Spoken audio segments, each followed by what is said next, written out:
देखिए मित्रों, जैसा कि आपको विदित है कि हमारे यहाँ घर पर कुछ कार्यक्रम था जिसके कारण ये आपकी क्लास बाधित हुई बेटा, इसके लिए मैं क्षमता।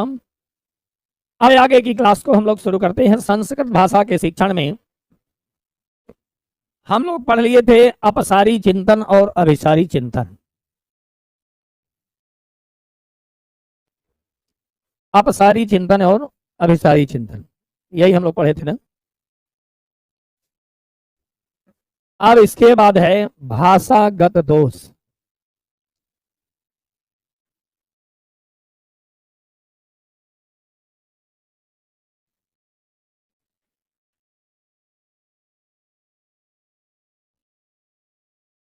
भाषागत दोषा, भाषागत दोष क्या होता है? देखिए, भाषागत दोष का मतलब यह है भाषा आगत दोषा, भाषायाम आगताः दोषाः भाषागत दोषाः कथयन्ति।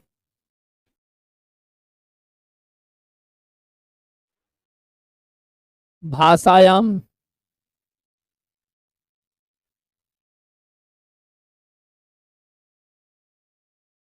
आगताः दोषाः भाषागत दोषाः अस्ति। भाषा के अंतर्गत आए हुए दोषों को भाषागत दोष कहा जाता है। भाषागत दोषाः कथयन्ति, भाषा के अंतर्गत आने वाले दोषों को भाषागत दोष कहा जाता है। अब भाषागत दोष का मतलब देखिए, जैसे हकलाना है, तुतलाना है, अस्पष्ट उच्चारण करना है या ध्वनि परिवर्तन आदि संबंधी जो दोष होते हैं वो भाषागत दोष कहलाते हैं। उन्हें हम भाषागत दोष कह सकते हैं। यानी भाषायाः अंतर्गते आगताः दोषाः यथा प्रकारेण हकलाना, जैसे कुछ बालक जो है हकला करके बोलते हैं, कुछ बालक जो है तोतली भाषा में बोलते हैं, तोतला करके बोलते हैं, कुछ बालक जो है किसी के छवि की नकल करके जो है जैसे बोलते हैं, तो उनके जो है इन सभी आदर्श परख भाषा के विचारों को भाषागत दोष के अंतर्गत रखा गया है। भाषा में आए हुए दोषों का प्रमुख कारण उनके स्वर यंत्रों का दोषपूर्ण होना है। स्वर यंत्र जो हमारे होते हैं, स्वर यंत्र हमारे भाषायाः स्वर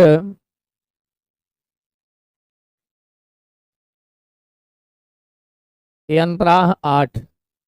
भाषा के स्वर यंत्र कितने प्रकार के हैं? 8 प्रकार के हैं। भाषा के स्वर यंत्र 8 प्रकार के हैं। पहला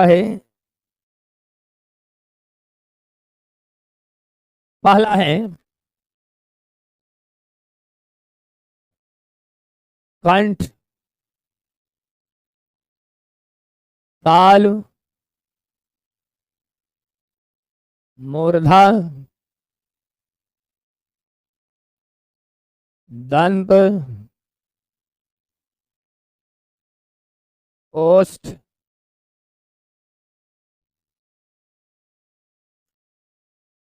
उर,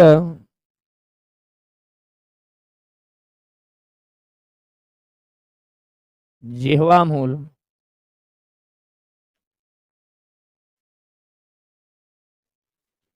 ओष्ठ जिह्वा मूल,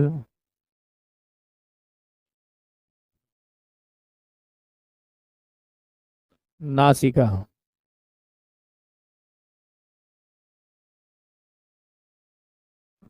कंठ, ताल, मूर्धा, दंत, ओष्ठ, उर, जिह्वा मूल और नासिका। तो अको विसर्जनीया नाम कंठ, आ का वर्ग का, ह का और विसर्ग का उच्चारण स्थान क्या है? कंठ है। आकोह विसर्जनीया नाम कंठ, ईचो यसा नाम तालु, ऋटु रसा नाम मूर्धा, लेतु लसा नाम दंता, उपोपधमानीया नाम ओष्ठौ इयं गणना नाम नासिका च ए दैतोः कंठतालु ओ दौतोः कंठोष्ठम वकारस्य दंतोष्ठम जिह्वामूलेयस्य जिह्वामूलम अनुस्वारस्य नासिका च। अब देखिए इन वर्णों का जो उच्चारण स्थान दिया गया है यही हमारे क्या है, स्वर तंत्र।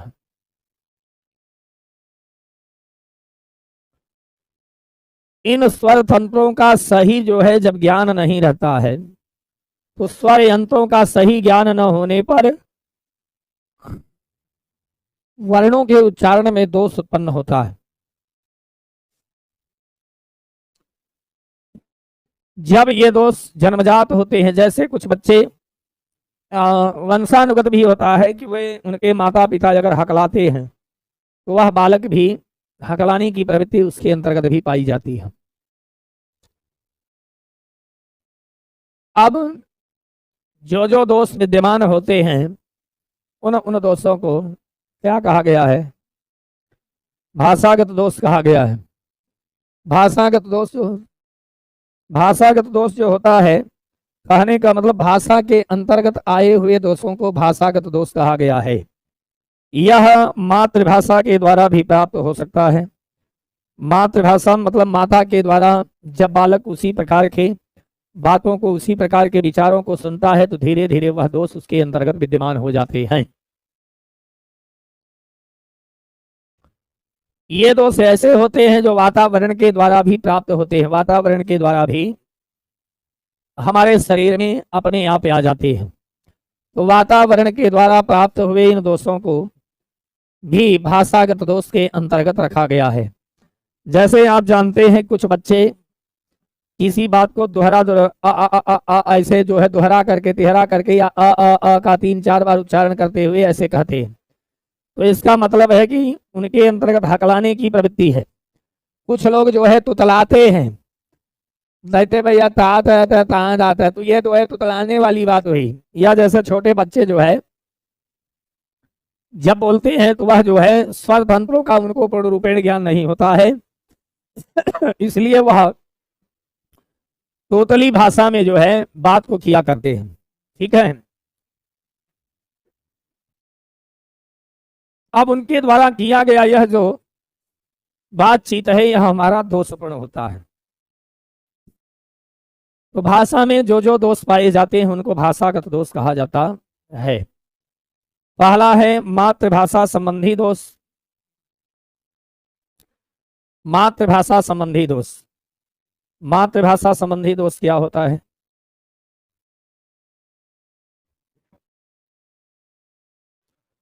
आप देखिए ध्यान से,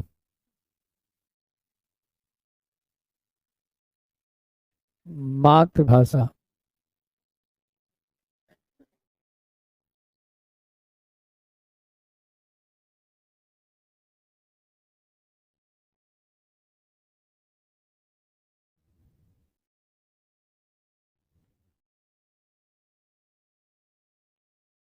मातृभाषा संबंधी दोषा। मातृभाषा संबंधी दोष, देखिए मातृभाषा में जब बार बार यह बताया गया कि कोई बालक जैसे जो है दही बड़ा को दही बड़ा कहता है, बड़ा बड़ा वह जो है कहना अपने माता के द्वारा सीखा है, बड़ा को बड़ा कहता है। जैसे अक्षर बड़ा बड़ा तो बड़ा बड़ा दिखाई दे रहा है, बड़ा बड़ा माने बड़ा बड़ा को क्या कहता है, वह बड़ा बड़ा कहता है, बड़ा बड़ा को बड़ा बड़ा कहता है। इनकी आंखें बहुत बड़ी हैं, बड़ी के जगह पर बड़ी। ठीक है, तो कहने का मतलब यह है कि मातृभाषा के द्वारा जो उसको प्राप्त किया गया दोष रहता है वह मातृभाषागत दोष कहलाता है। यानी कहने का मतलब मातृशक्ति के द्वारा, वातावरण के द्वारा, अपने आस पड़ोस के माहौल। मातृभाषा का मतलब केवल माता के द्वारा बोली जाने वाली भाषा नहीं हुई। मातृभाषा का मतलब दादा नाना, माता पिता, चाचा चाची, दादा दादी और उनके आस पड़ोस का जो वातावरण है, ये सारा वातावरण में बोली जाने वाली जो भाषा होती है वो मातृभाषा कहलाती है। अब ध्यान आपको ये देना है कि मातृभाषा से आए हुए दोष को मातृभाषागत दोष कहते हैं। ठीक है, अब दूसरा दोष है स्वरागम दोष।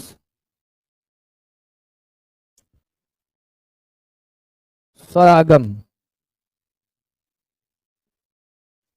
स्वरागम दोष।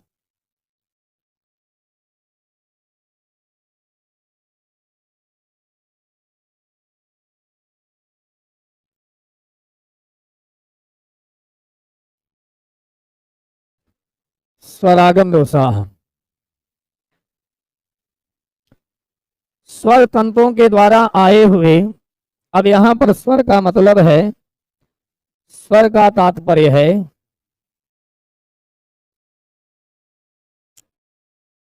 यदि बालक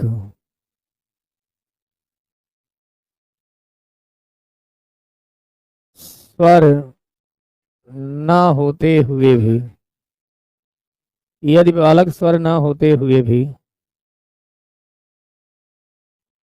स्वर जोड़कर, स्वर जोड़कर शब्दों का उच्चारण करे तो उसे स्वर स्वरागम दोष कहते हैं। यदि बालक स्वर न होते हुए भी स्वर जोड़कर शब्दों का उच्चारण करे तो उसे स्वरागम दोष कहते हैं। जैसे मान लिया जैसे स्कूल है, मान लिया स्मारक है,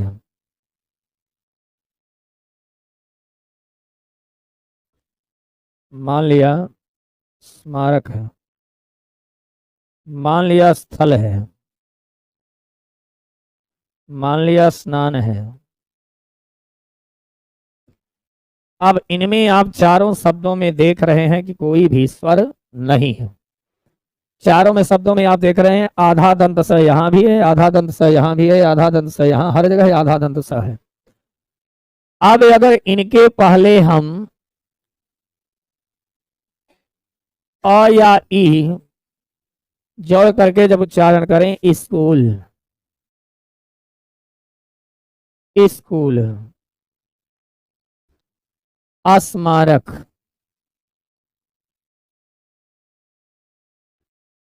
स्थल,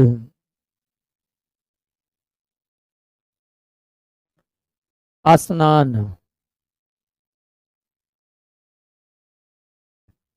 माने स्कूल के जगह पर स्कूल बोले, स्मारक के जगह पर अस्मारक बोले, और स्थल के जगह पर अ जोड़ करके स्थल बोले, स्नान के जगह पर स्नान बोले।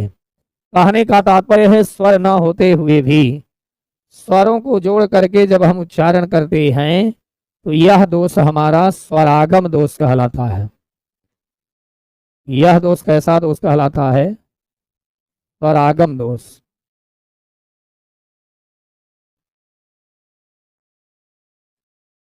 स्वर न होते हुए भी जब स्वर जोड़ करके शब्दों को बोला जाता है तो वह स्वरागम दोष कहलाता है।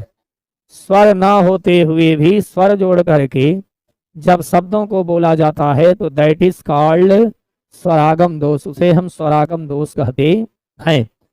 स्वर न होते हुए भी स्वर का आगम करके जब हम शब्दों को बोलते हैं तो वह हमारा दोष स्वरागम दोष कहलाता है। वह दोष क्या कहलाता है? स्वरागम दोष कहलाता है। ठीक है, कैसा दोष कहलाता है? स्वरागम दोष कहलाता है। अब इसके बाद आता है स्वर भक्ति दोष, स्वर भक्ति का दोष। स्वर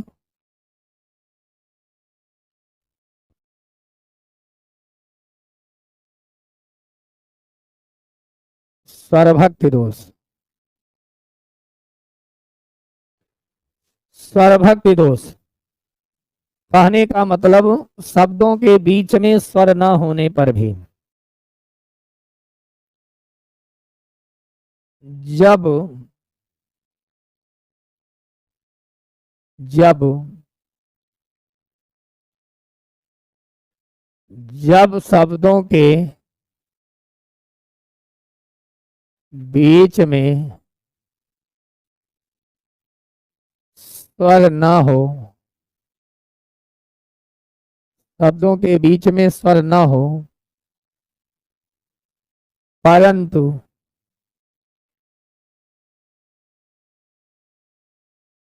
फिर भी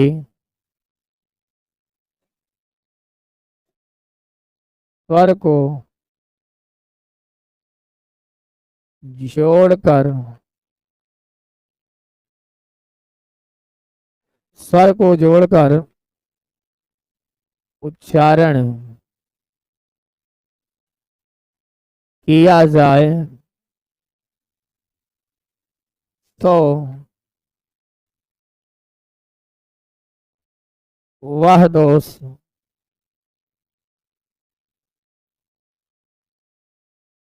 स्वर भक्ति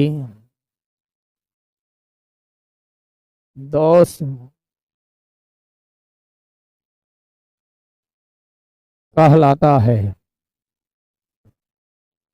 शब्दों के बीच में स्वर न हो, शब्दों के बीच में स्वर न हो, परंतु फिर भी स्वर को जोड़ करके जब बोला जाए तो वह क्या कहलाता है? वह स्वर भक्ति दोष कहलाता है। स्वर न होते हुए भी स्वर को जोड़ करके बोला जाए तो वह स्वर भक्ति दोष कहलाता है। स्वर न हो फिर भी बीच में जब शब्दों में स्वर न हो और स्वर न होते हुए भी स्वर को जोड़ करके जब बोला जाए वह हमारा स्वर भक्ति दोष कहलाता है। ठीक है, स्वर न होते हुए भी स्वर को जोड़ करके बोलना ही क्या है?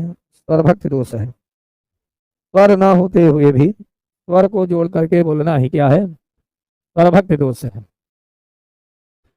जैसे आप थोड़ी देर के लिए शब्द हम लेते हैं, गजेंद्र है या राजेंद्र है, राजेंद्र, राजेंद्र। अब राजेंद्र में देखिए द में र लगा हुआ है, यहां पर हमारा स्वर नहीं है, लेकिन मातृभाषा से हमको ए गजेंद्र, महेंद्र, सुरेंद्र, शिवेंद्र, राजेंद्र, तो राजेंद्र है लेकिन पढ़ा जा रहा है राजेंद्र।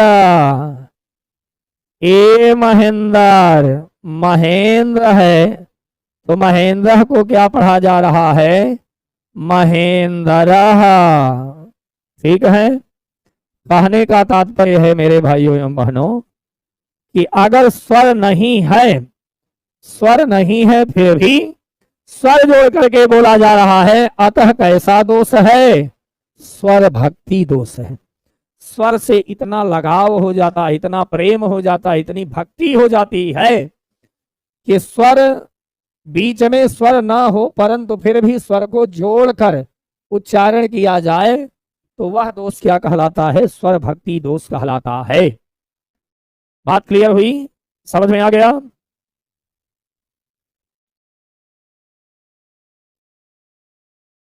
चलिए एक बार कमेंट करके सभी भाई बहन बताएं मेरी बात आपके समझ में आई कि नहीं।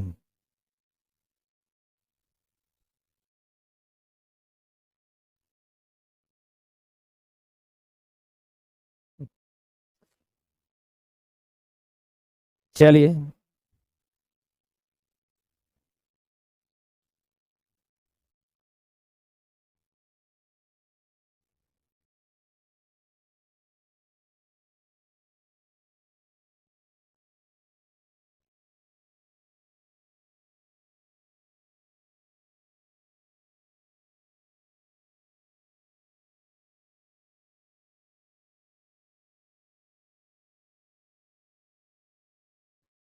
चलिए, तो ये हो गया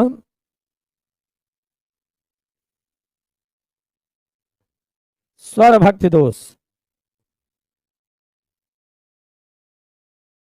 मीना कुमारी जी,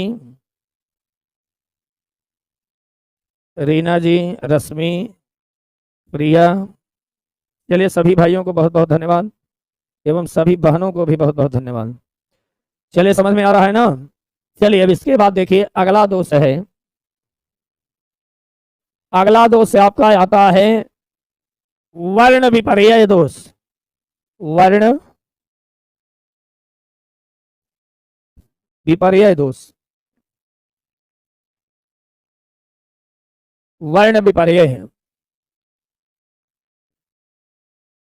वर्ण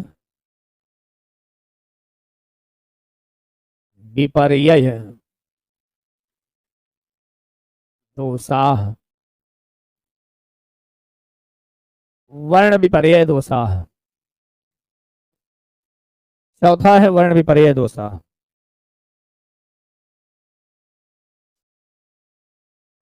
वर्ण विपर्यय शब्द विपर्यय दोनों है। तो पहले आप देखिए वर्ण विपर्यय।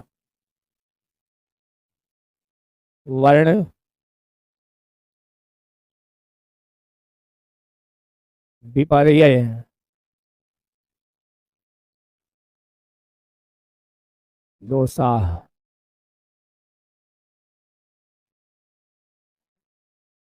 विपर्यय का मतलब होता है स्थान परिवर्तन। माने एक वर्ण के स्थान पर दूसरा वर्ण और दूसरे के स्थान पर पहला वर्ण कर दिया जाए, तो यही हमारा क्या है, वर्ण विपर्यय दोष है।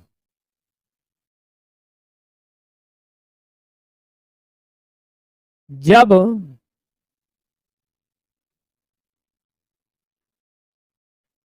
वर्णों के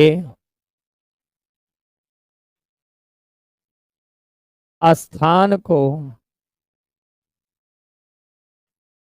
परस्पर बदल वर्णों के स्थान को परस्पर बदल दिया जाता है,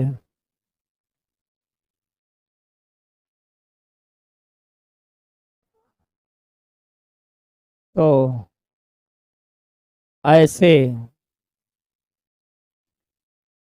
दोष को ऐसे शब्दों में वर्ण विपर्यय दोष आ जाता है। मतलब शब्दों के स्थान को बदल दिया जाता है, तो ऐसे दोष को वर्ण विपर्यय दोष कहा जाता है। जैसे देखिए, आपको उदाहरण दे रहे हैं, जैसे लिखा है मतलब।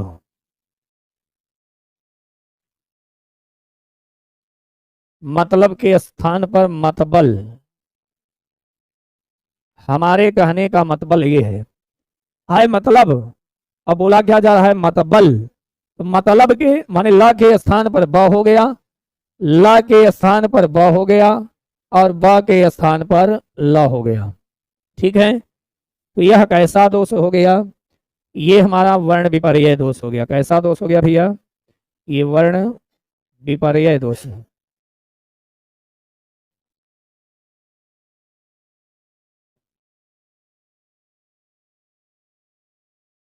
ये वर्ण विपर्यय दोष हो गया जब वर्णों को बदल दिया जाए। और जैसे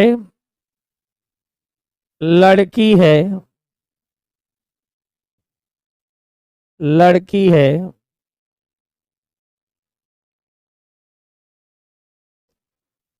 तो लकड़ी बोल दिया जाए। यह लकड़ी बहुत सुंदर है, तो ड़ के स्थान पर क हो गया और क के स्थान पर ड़ हो गया। एक ऐसा दोष है, ये वर्ण विपर्यय दोष है। वर्णों का परिवर्तन कर दिया जाए, वर्णों की हेरा फेरी कर दिया जाए, वर्णों को परस्पर बदल दिया जाए, अर्थात एक वर्ण के स्थान पर दूसरा वर्ण और दूसरे के स्थान पर पहला वर्ण जब कर दिया जाए तो ऐसे दोष को वर्ण विपर्यय दोष कहा जाता है। तात्पर्य का तातयर्पः, तात्पर्य का तातयर्पः अगर कह दिया जाए तो इसका मतलब है वह वर्ण विपर्यय दोष कहलाएगा। ठीक है, तो शब्दों के परिवर्तन कर देने के फलस्वरूप जो हमारे भाषा में आने वाला दोष होता है वह वर्ण विपर्यय दोष कहलाता है। इसके बाद शब्द विपर्यय है, वर्ण विपर्यय के बाद अब शब्द विपर्यय है। वर्णों को बदलने के स्थान पर शब्दों को पूरा बदल दिया जाता है। अब जो है शब्द विपर्यय दोष है। शब्द विपर्यय दोष, शब्द विपर्यय दोषाः, शब्द विपर्यय दोषाः। जब एक शब्द के स्थान पर दूसरा शब्द और दूसरे के स्थान पर पहला शब्द कर दिया जाए तो दैट इज कॉल्ड शब्द विपर्यय, उसको शब्द विपर्यय कहा जाता है। जैसे जैसे मान लिया कोई बालक कहता है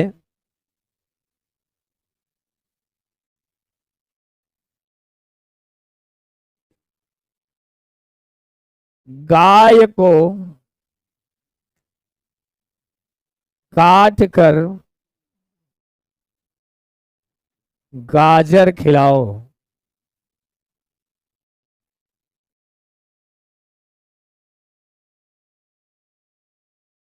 गाय को काटकर गाजर खिलाओ। अब यहां पर शब्दों की हेरा फेरी है। गाय के स्थान पर क्या हो जाएगा? गाजर। गाजर को काटकर गाय को खिलाओ या गाजर काटकर गाय को खिलाओ, तो गाय को के स्थान पर जो है गाजर हो जाएगा और गाजर के स्थान पर गाय को हो जाएगा। गाजर काटकर गाय को खिलाओ, ये कैसा दोष है? ये मेरे प्यारे भाइयों एवं बहनों, ये कैसा है? शब्द विपर्यय दोष है। कैसा है? शब्द विपर्यय दोष है। क्या है यह? शब्द विपर्यय। दूसरा उदाहरण लीजिए।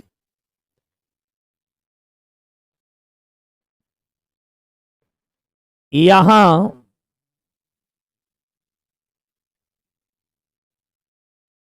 ताजा गाय का दूध मिलता है।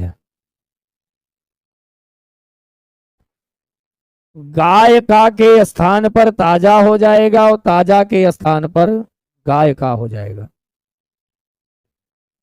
यहां गाय का ताजा दूध मिलता है, यहां ताजा गाय का दूध नहीं मिलता है, यहां गाय का ताजा दूध मिलता है। तो एक कैसा दोष है भाई? एक ऐसा दोष है। तो एक ऐसा दोष हो गया आपका, ये शब्द विपर्यय दोष हो गया। शब्द विपर्यय हो गया ना। शब्दों की हेरा फेरी जब कर दी जाती है तो वह शब्द विपर्यय दोष कहलाता है। वर्णों की हेरा फेरी, हेरा फेरी का मतलब परस्पर जो है स्थान परिवर्तन, exchange of the place forward. जब वर्णों के स्थान को बदल दिया जाता है या शब्दों के स्थान को बदल दिया जाता है तो उसे विपर्यय दोष कहा जाता है। तो आप सभी एक बार कमेंट करके बताएं आपके समझ में आया? बात समझ में आ गई? शब्दों को अगर परिवर्तित करके जो है रख दिया गया तो वह शब्द विपर्यय हो गया। ये भी एक प्रकार का दोष है, ये भाषा के द्वारा प्राप्त किया गया दोष है, इसको दोष कहेंगे। यह जो है सब, जैसे मतलब को मतबल, हमारे कहने का मतबल ये है, हमारे कहने का मतलब ये है, मतलब या मतबल ऐसा कह करके अगर बोला जाएगा तो वह हमारा वर्ण विपर्यय हो गया।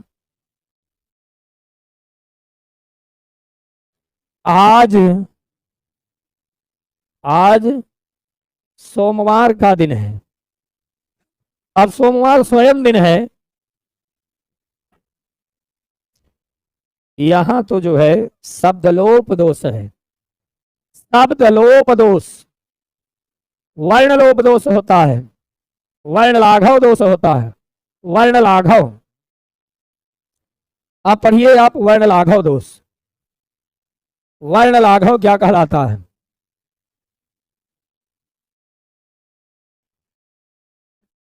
वर्ण लाघव,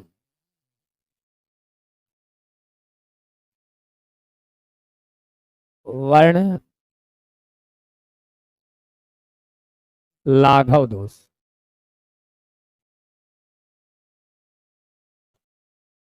वर्ण लाघव दोष,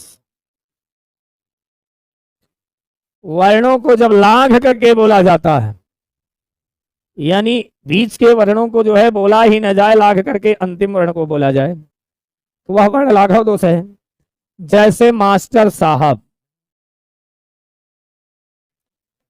मास्टर साहब। जब हम लोग छोटी कक्षाओं में पढ़ते थे तो मास्टर साहब को माँ साहब बोलते थे। माँ साहब नमस्ते, माँ साहब, माँ साहब नमस्ते, माँ साहब। मास्टर साहब को मास्टर साहब नहीं बोलते थे, माँ साहब बोलते थे। पंडित जी, पंडित जी, तो पंडित जी को क्या बोलते हैं? पंडित जी, पंडित जी। पंडितता को खा लेते हैं, इसको वर्ण लोप कहिए या वर्ण लाघव। वर्णों को लाघ देना या वर्ण को लोप कर देना। मास्टर में सटर को, साहब में हब को, हाँ यही तो, मास्टर में सटर को और साहब में हब को क्या कर दिया गया? लोप कर दिया गया, तो माँ साहब बन गया। माँ साहब नमस्ते, माँ साहब नमस्ते। ये जल्दबाजी में आप वर्ण लाघव दोष कर देते हैं, ये संस्कृत भाषा के शिक्षण का एक दोष कहलाएगा। अब इसमें आप समझिए प्रश्न आपसे कैसा पूछा जाएगा। जैसे कोपि बालकः, कोपि बालकः मास्टर साहब स्थाने माँ साहब इति उच्चारणं करोति। मास्टर साहब के स्थान पर माँ साहब उच्चारण कर रहा है, तो तस्य अंतर्गत कस्य दोषः विद्यमानः सन्ति, उसके अंतर्गत किस प्रकार का दोष विद्यमान है? तो तस्यांतर्गत वर्ण लाघव दोषाः या वर्ण लोप दोष कहलाएगा। ठीक है, तो आज की क्लास को बेटा अब हम यहीं पर विराम देते हैं। ठीक है, समय हो गया है, मिलते हैं कल पुनः।